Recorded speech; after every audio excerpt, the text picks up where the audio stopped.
Welcome to our channel Behind My Story. Please like, share and subscribe.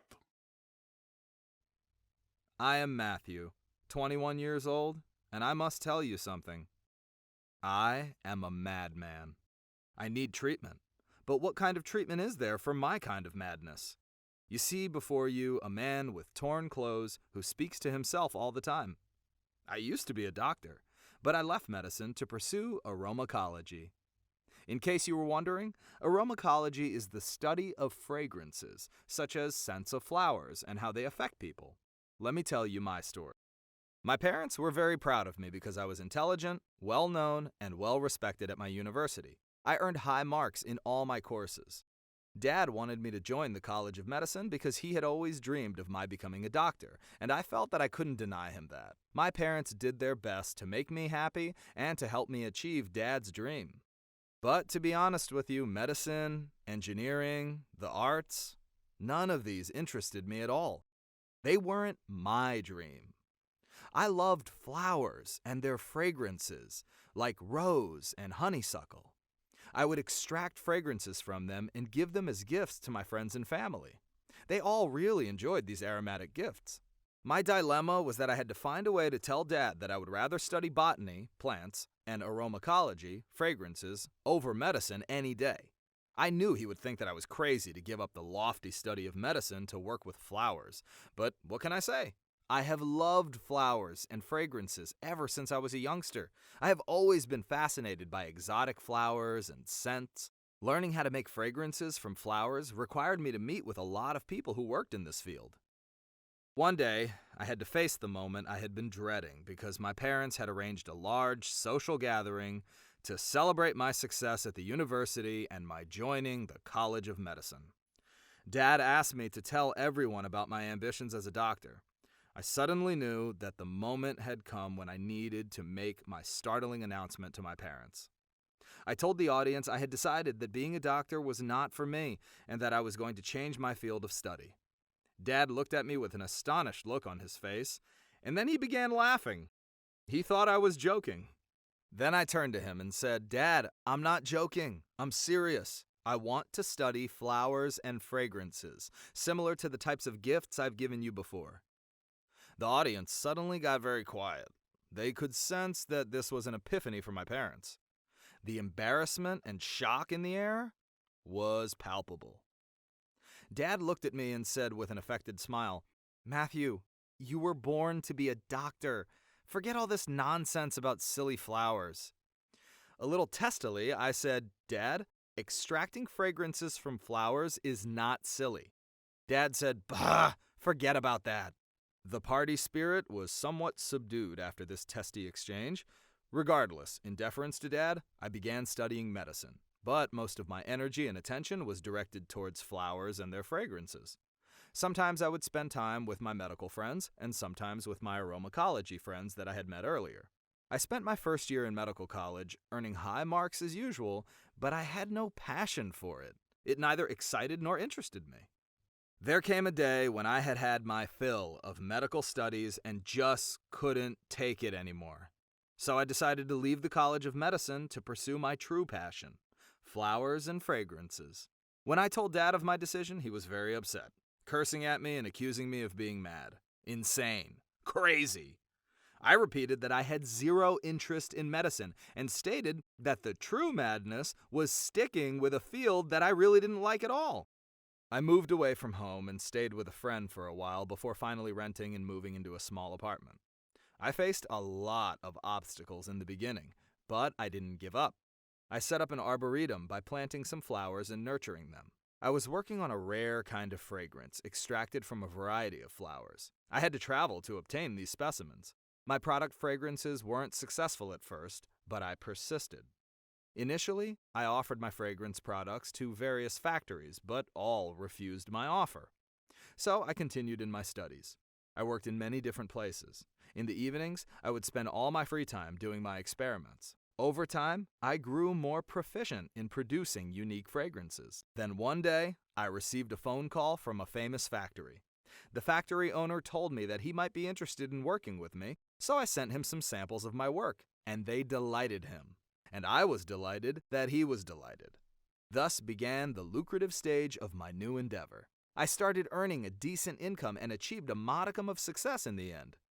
After a while, I called Dad and asked him to forgive me, and he did, finally realizing that my passions were not necessarily his passions, and that I must pursue what I enjoyed the most. I have my own factory now. I achieved my dream in the end. My advice to you, the readers, is never to give up when pursuing your dreams.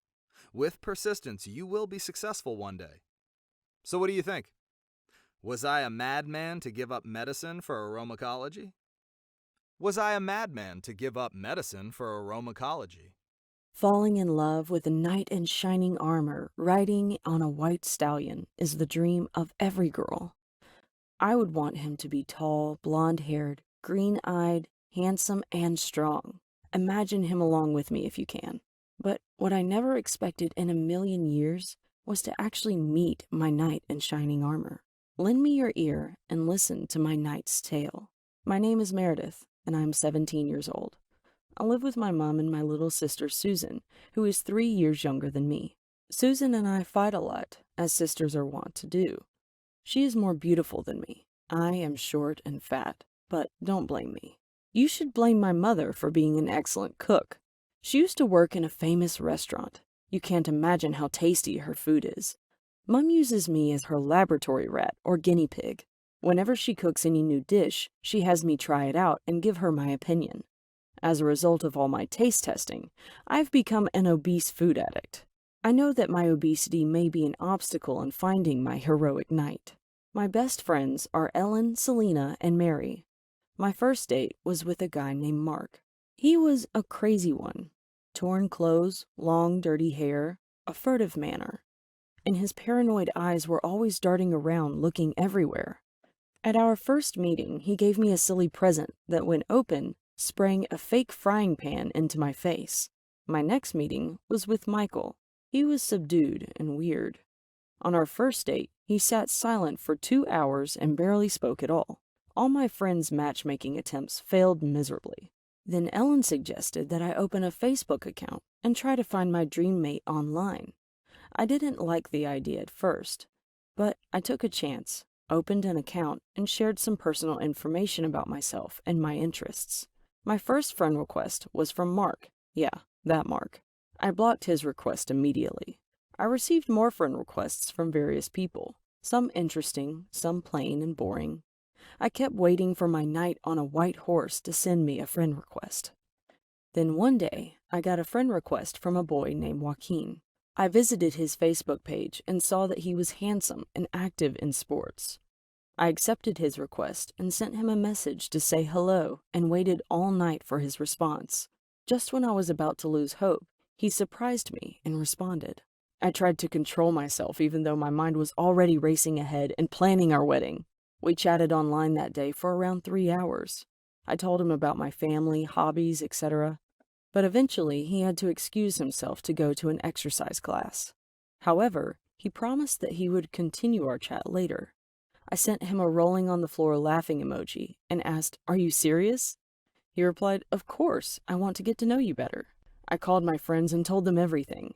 They advised caution, but I didn't listen to them. In my mind, I had already fallen in love with Joaquin.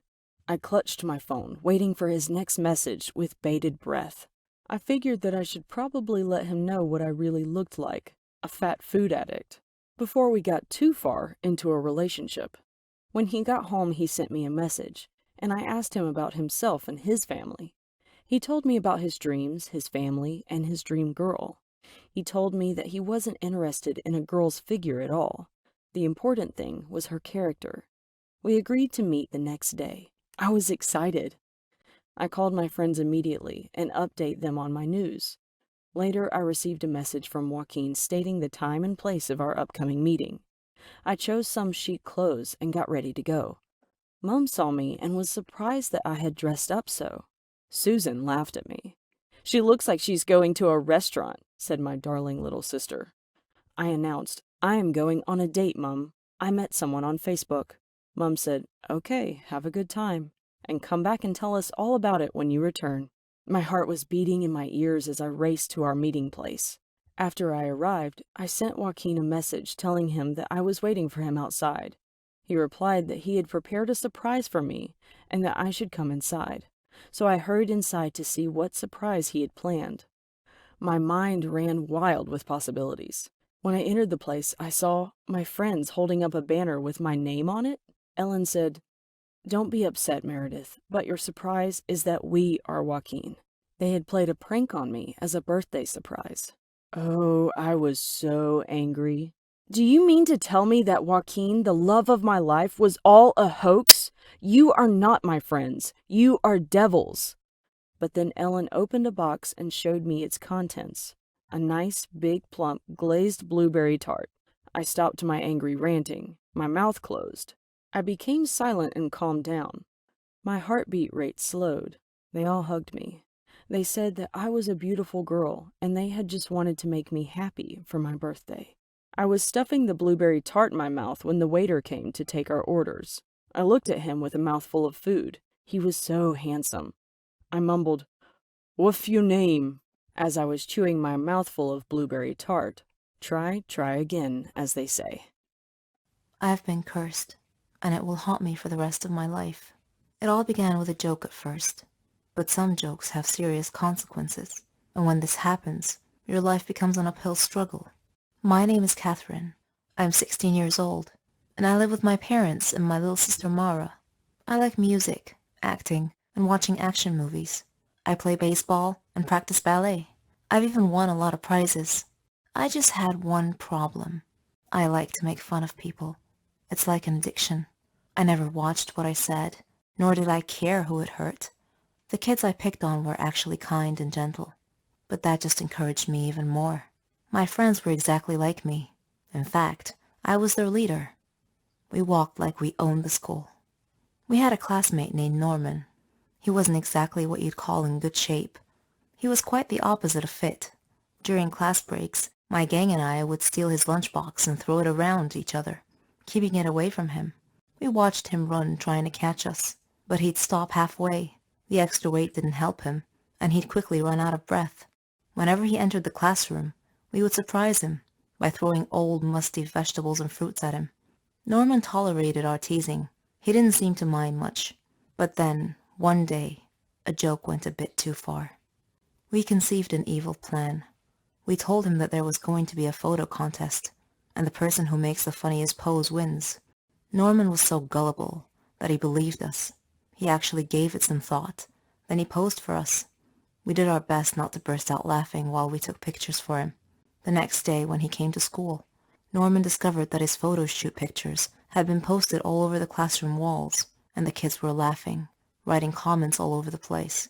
Norman was mortified, and he looked around at his classmates' faces. They were all laughing and pointing at him. Norman started crying, and his nose started bleeding. Then he fainted. A teacher had to call an ambulance to take him to the hospital. I certainly didn't expect that to happen. We knew that Norman would get so fatigued sometimes and leave school for the rest of the day, but we didn't know that he had a medical condition, and I felt deep regret. The curse that I spoke of earlier began when a girl named Naomi joined our class as a new student. On her first day, our teacher brought her in and introduced her to us. She sat at the desk, at the very last row. I noticed that she was always looking at me in a strange way, and I wondered why. She looked at me with disdain, and I couldn't figure out why. It was my first time meeting her, after all. I avoided her, mainly because her looks made me feel uneasy, and whenever my gang wanted to make fun of her, I told them to leave her alone. I felt there was something about this girl. One day, during science class, the teacher had paired us up to do a lab experiment, and I intended to ask her about the way she looked at me. But before I could say anything, she took the initiative and surprised me by broaching the subject herself. "You will pay for what you did to Norman," she said coldly. I looked at her and asked, "How do you know Norman? And what are you talking about?" She replied, "It doesn't matter how I know. I just do." I spent the next few days thinking about her words. Afterwards, Naomi ignored me completely. No more staring, no more accusing looks. It was as if I no longer existed to her. I didn't understand her. Then came the day. We had a basketball match. It was the championship game, but I was still busy thinking about Naomi's words. During the game, I glanced at Naomi and caught her looking at me, which distracted me. One of the players from the other team suddenly bumped into me, knocking me down and causing me to land badly on one of my knees. The pain I was in. I had to withdraw from the game to be taken to the hospital. At the hospital, the doctor said that I had torn a ligament from my knee and told me that I would need a surgery and a lot of medication. So after going through the surgery, I began taking my medications. It caused me to gain weight, even though I wasn't eating very much, just vegetables and fruits. I asked the doctor about my sudden weight gain, and he told me the medications I was taking were affecting my hormonal balance, which rarely happened, but in my case, it did. He said that I would either have to endure great pain or deal with the overweight because it wasn't gonna stop. So there you have it, guys. This is the curse that Naomi cast upon me, the price I had to pay for what I did to Norman. Eventually, I got well enough to take my final exams. When I arrived at school, all my friends took one look at me and started laughing. I was now their target, their prey. One of them said, "You're as large as an elephant." "I'll lose weight once I stop taking my medications," I retorted, but no one was listening. I am now living in a nightmare, and I would like to tell Norman that I'm very, very sorry for everything that I've done. A teacher often serves as a role model for his students. His morality, social conscience, manners, intelligence, personality, emotional savvy, and depth and breadth of knowledge are always on display. If these are all exemplary, he or she gains his students' respect, admiration, and reverence in the hearts. My name is Patty, and I am 17 years old. I am in my senior year at a prestigious secondary school renowned for having excellent teachers in all subjects. I am so proud of my school because they use modern, creative ways to teach in class. When I tell my friends about my school, they, being in lesser quality schools, usually don't believe me.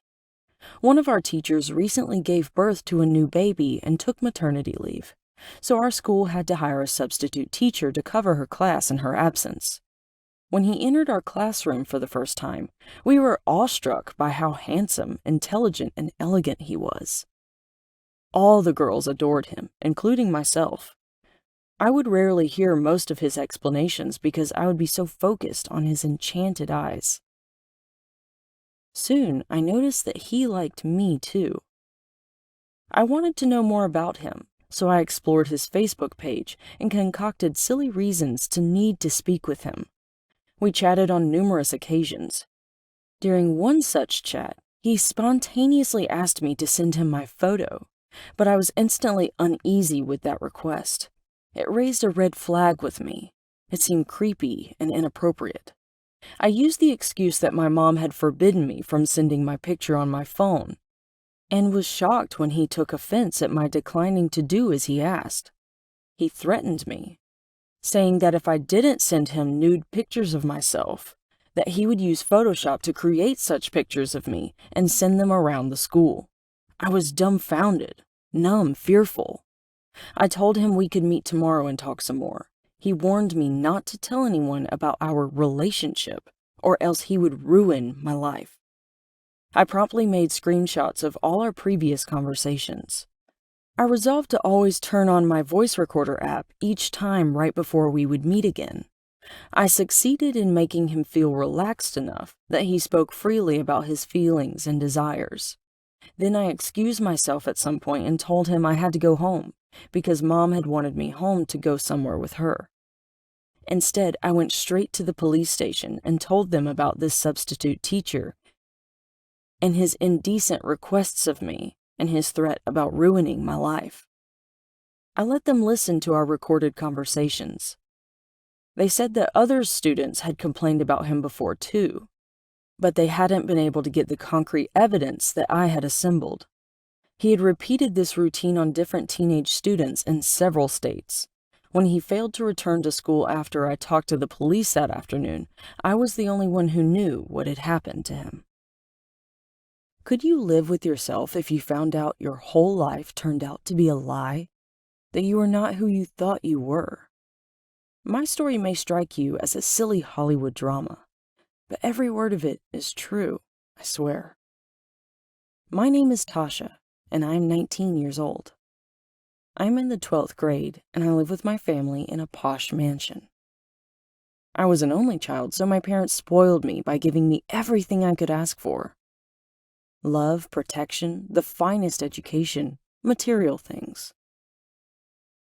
My father always worried for my safety. He was so protective that it annoyed me, though I loved him for it. I lived the life that every teenager could only dream about. I had a car, money, and the ability to travel the world if I so desired. The only strain on my existence, as it were, was when I discovered a secret about my life, which is what this story is about. It was the first day of a new school year. The school day was over, and I was walking home with my friends when I noticed a woman standing across the street. She was watching me closely, as if she knew me. Perhaps I resembled one of her friends or relatives. This situation repeated itself on many occasions. Her stalking of me made me feel uneasy, even though she didn't look threatening in the least. So one day, I decided to exit out of the back side of the school instead of the front side. Then I peeked around the corner of the school building to observe her. She was scanning the exiting students carefully, one by one. She looked annoyed that she couldn't find me. Then I sneaked around behind her and tapped her on the shoulder. When she turned around and saw me, her face lit up with joy. I told her that I had seen her watching me every day and asked her why she was doing so. It seemed that she wanted to burst into a lengthy conversation, but instead she stopped herself and calmly handed me a letter. Then she began crying and left me quickly. I resisted opening the letter until I got home, sat down, and got comfortable. Then I proceeded to open the letter. It contained a calendar date and a simple note. Research this date and you will know everything. I browsed the internet for events that happened on that date. There were many hits. One hit was a news article about a woman who had killed her husband. Her husband had been constantly abusing her and her baby girl, so the woman had sold her daughter to a rich man to protect her life. When her husband discovered what she had done, he began beating her severely, and in self-defense, she killed him. I was shocked to read that the rich man she had sold the baby to was none other than my dad. I felt like I was in an Asian Indian movie. I'm in a quandary as to what I should do. Do you have any suggestions? Any advice? Please. Everyone dreams of winning millions of dollars with minimal effort. I had an opportunity to do so. Would you turn down such an opportunity? Yeah, I wouldn't either. My name is Mender, and I'm 21 years old. I live with my mother and my little brother. Dad left us 10 years ago. Mom tried to contact him, but failed, so she was forced to raise us alone. She turned down many marriage proposals after that. From an early age, I have dreamed of doing something good to pay Mom back for all of her efforts in raising us, so I decided to use my intellectual talent to do so. You see, I'm highly intelligent. I can memorize a vast amount of information. I always earned excellent grades in school. The only problem was that I knew I could never work hard to get rich in my own country because it was so poor. The only chance I had to get rich was to have a fantastic stroke of luck, like finding a gold mine or a magical money tree. My chance came along one day when a game show called Who Will Win Millions offered millions of dollars to the winner. In this show, you have to answer a series of questions ranging from easy to hard. The catch was that the last question was always extremely difficult to answer. The show announced that the next winner would win $3 million. That kind of jackpot was exactly what I needed to achieve my dream of helping Mom, so I decided to apply to get on the show. They called me 2 days later to tell me that I had been selected to be one of the show's contestants. When I arrived at the show's studio, the staff greeted me and got me ready. A coin toss decided who would go first. I got lucky again and won the toss. As expected, the questions started out easy and gradually became increasingly difficult. I was able to answer the next to last question. So far, so good. The show was live, and I was confident that my family was watching me, praying that I would win. The final question was next. Suddenly, the game show host called for a commercial break because the show's director wanted to talk to me. The director offered me $50,000 to be sure to answer the last question wrong. I was shocked. They cheated and played stupid games with people's dreams.